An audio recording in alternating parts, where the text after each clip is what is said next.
Hello everyone, welcome back to my YouTube channel Muskan Ka Kitchen. Today we are going to make salty, crunchy fried moong dal snack that too in Haldiram style.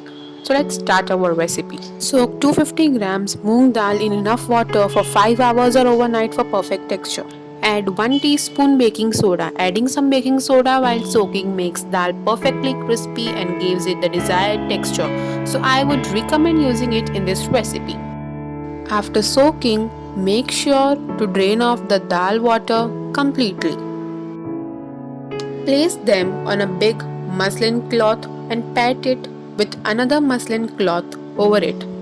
Allow them to dry for at least 15 minutes or till there is no water and they are dry.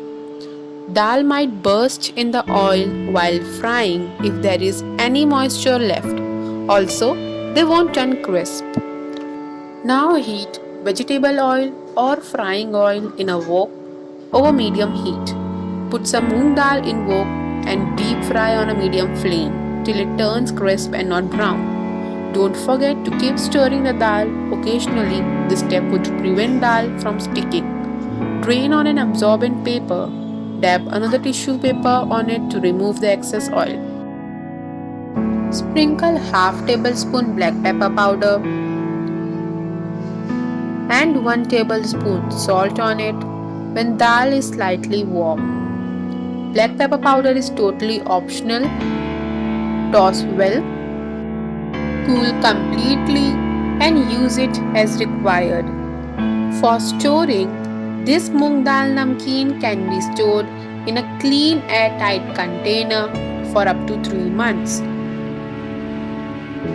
You can relish this salted, crunchy, fried moong dal snack along with piping hot cup of tea or coffee at the snack time. This namkeen is a great alternative to salted peanuts.